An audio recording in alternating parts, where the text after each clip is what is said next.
Welcome to Hollywood Live. We've got another great show for you today. We're talking about saving moms. Everybody thinks that we're living here, well, we know we're living in America, and you would think that the healthcare system is the same for everyone, even with resources. Well, it is not, according to Bonnie Boswell Hamilton. She is an award winning author, director, producer, executive producer, and has a segment on PBS that you have probably seen. I want to make sure I get it right. It is Bonnie Boswell Reports on PBS. And she's, of course, a longtime friend. Hi, Bonnie. Welcome to Hi, Hollywood Live. thank you so much. Glad to be here. Oh, thanks for joining me today. So let's get right into this. Saving Moms is a new, really a documentary news story, more or less, Right. that you do very well. And you've got a whole series of these that you've done that we'll talk about briefly. But this one just really hits home for so many people. It talks about the fact that Black women in America do not get the same prenatal and maternity care as their white counterparts or other people. Why is that? Okay, well, there are so many factors, of course, that go into this. Certainly, our history, systemic racism is a large part of it.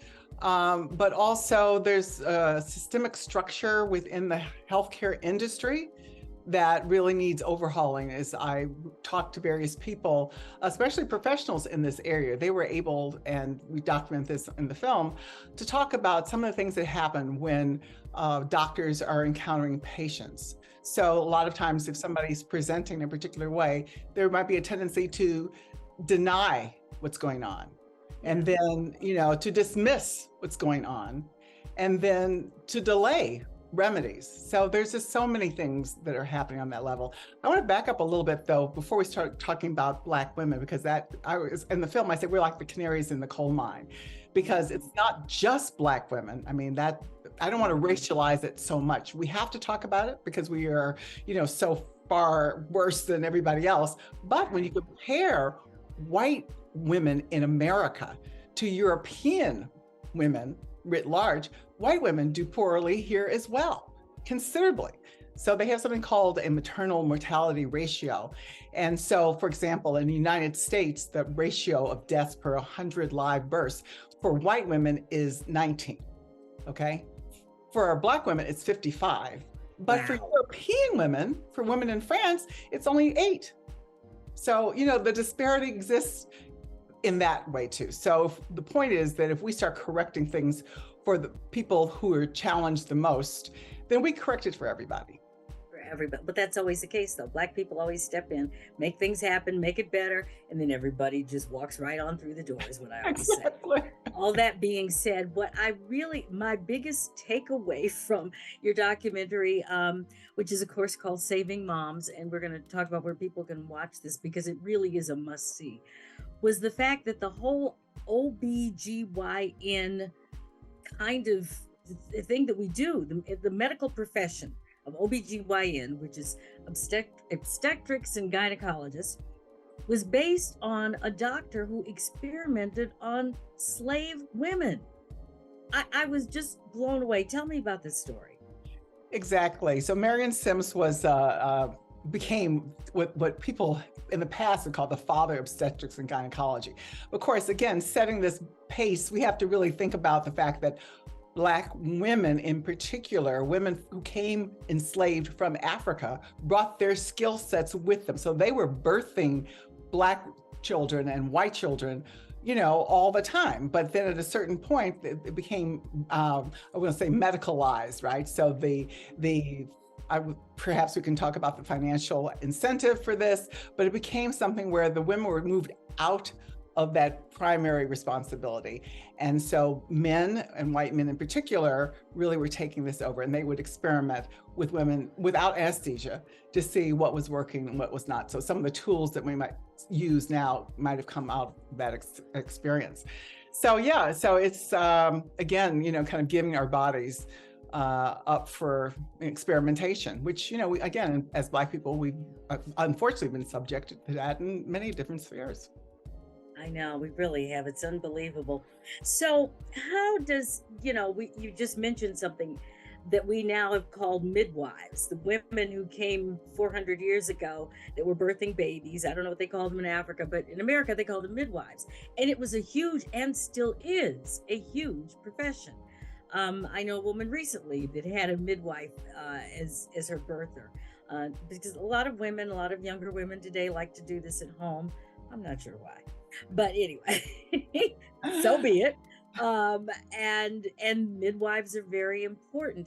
They're a very big part of your story too. But before we get to that, there have been, and you focus on this, some absolutely horrific things that have happened to Black women that you do not expect. And one of these families kind of floats through your piece on Saving Moms. Tell me about that family and what happened. Yes, so this is the story of Kira Johnson and her family. Charles Johnson was her husband, came into the birthing space at a hospital here in Los Angeles. And these were people, Kira and Charles were well educated and, took care of themselves, were healthy. So there was no pre-existing condition per se, right? And so, but after Kira had the child, their second child, through a cesarean delivery, Charles noticed there was blood in her catheter.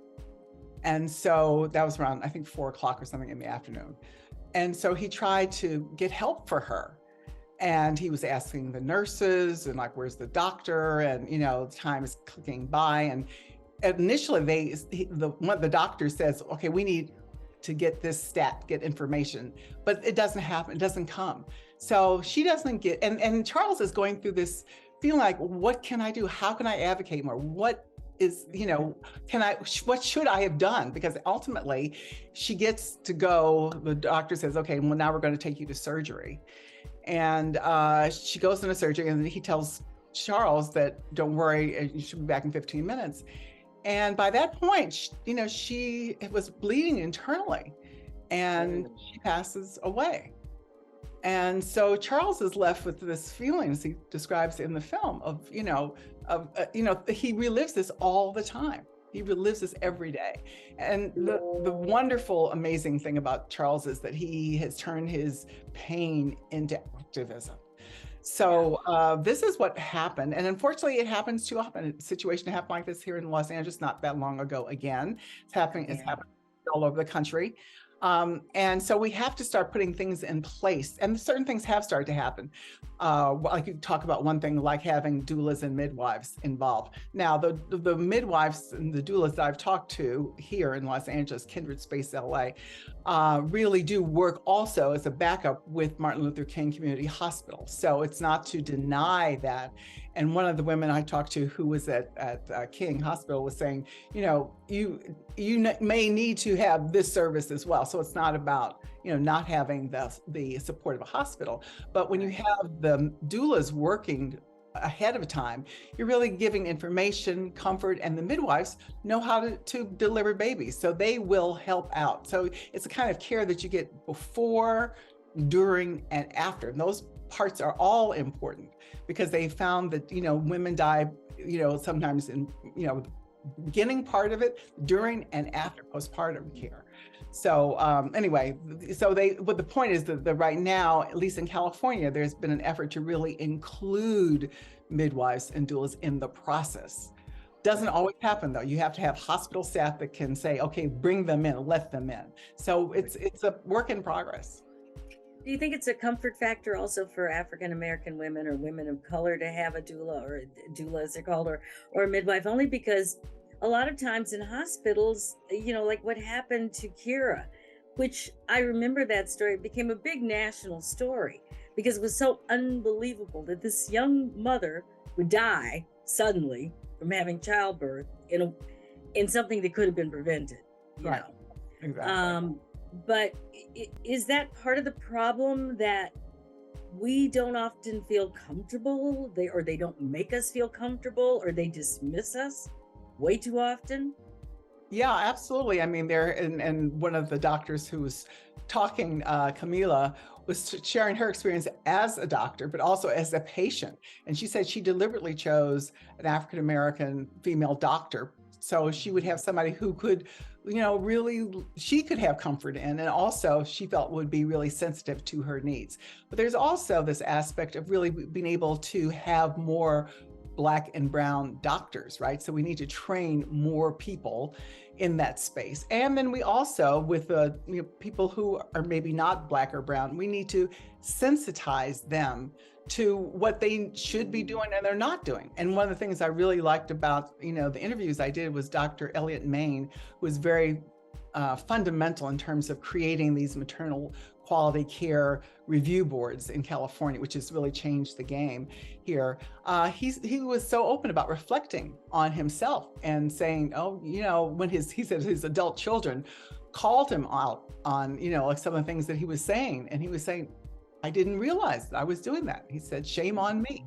Now, that's a rare doctor who will say that. But he said, shame on me, and he said, and I asked him, I said, well, now that you are sensitized to it, have you heard this more yourself? Are you more aware? He said, absolutely. Right. Once I heard it, he said, I began to, be somebody who would start to correct other people, saying, no, we can't be doing that. We have to listen. We can't be saying, oh, you're articulate, which is always a buzzword, all these things, right? So this, again, the history that we're still confronting. And I've also done a little research and found out that the medical profession is one of the few professions in period that don't really have checks about security and accidents. They really don't. They don't have anything in place for that. And I think a lot of it has to do with malpractice suits. They don't ever want to claim that they've done something wrong. Right, exactly. One industry. Yeah. Well, that's one of the things that Charles was when in his advocacy really was trying to work on changing what was happening with the insurance in California, because at a certain point there was a cap on that, like $250,000. And so it wasn't really worth it for a lawyer to take a case because it was so minimal compared to the life of a person, right? So that they advocated very strongly to have that ceiling be lifted substantially and then, really improve so that people could take it on, could have lawyers. And then so in California, Governor Newsom was able to take a bill and to raise that standard. But, that varies from state to state as well. So we need to have the systems in place that can really, like you said, really have accountability, make sure that there's accountability. Right. And that's been part of the really big problem. Bonnie, what was it about this particular topic? I know you're a mom of two and recently became a new grandmother. Congratulations. It's just really fun. What was it about, though, this story that was so compelling to you that made you really, because I know you put a lot of time and energy into everything you do like this, but this one as well. Yeah, well, I did hear Charles speak here at a panel, and that his story was so horrifying that I felt like, and outrageous, right? I was just like, what is happening here? But it did strike me personally. I wasn't really prepared for that, but when my son was going to the hospital when his wife was about to deliver their first child, and we went to Wharton undergrad, but he said people out in California didn't know anything about Wharton, so he wanted to make sure he went into the hospital with an implicit kind of resume, if you will, on the blink test, that he should be somebody who should be talked to or listened to, right? So he asked his dad, who went to Princeton, he said, can I borrow your hat, that says Princeton on it, right? And so, and I wasn't even processing this. I'm on my way out to the hospital, ready for that. I think, well, listen, if he's so concerned about this and I'm on this team, I better start thinking those ways too. So I turned around. I never was into showing clothes and have insignia on it.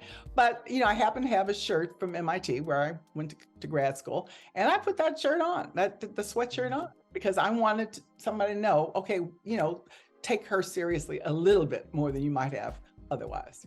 So. Isn't that amazing what we have to do as Black people? I mean, it's so exhausting, isn't it? Just exhausting to have to think through all of that. But good for you that you did. And it's a very big part of this because, like you said, when we were talking about the Johnson family, part of what he had said was, as a Black man, he's trying to tell them, his wife, there's something wrong. And should he have been beating, grabbing up a doctor or something? What do you do as a Black man so that you don't come off as crazy and they put you out, because they will. Exactly. But they pay attention to you. So if you got to wear a Princeton hat, whatever. Whatever. Exactly. Well, I thought it was really interesting and important that what he was saying also was that Kira, his wife, was also very sensitive to the fact that if he became too vocal, that he would be removed, and she wanted him in the room. So she was, even though she was going through all this primary pain, she was aware of the racial situation that could develop if he got to be too vocal about it. And again, that is like, why should she have to be worrying about that? Right. Exactly. So. Wow. Anyway, very good piece. Tell me what else you're working on. I know you've got something else coming up. Well, you know, I'm kind of really thinking about, of course, everything that's going on in this country. And I did a half an hour show earlier this year talking about racism, sexism, violence, and plantation capitalism, essentially, what Pastor James Lawson calls the four poisons. And so I want to unpack a little bit more about, you know, violence, for example, in America. What are the roots of that?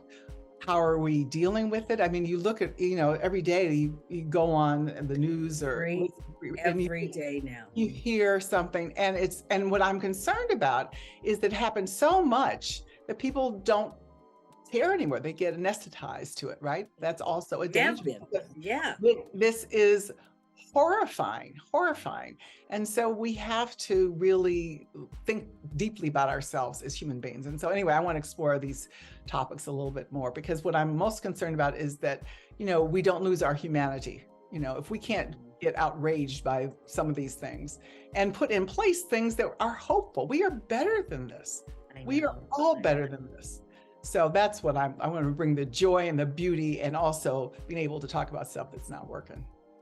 Well, you know, just speaking on the issue of saving moms again, and this is a totally, well, it's not totally different issue, but you know, the whole big abortion thing that we're all kind of going through now with the abortion bill.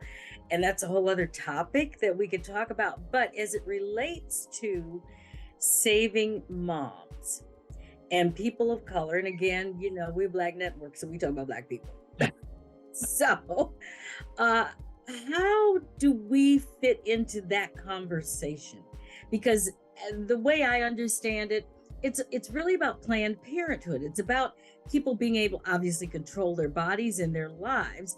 And we know that the other side, the GOP, has no interest in doing that. The only thing, and somebody said to me once, I said, you know, you're right, the abortion issue is really about white men controlling white women, because their birth rate is so low.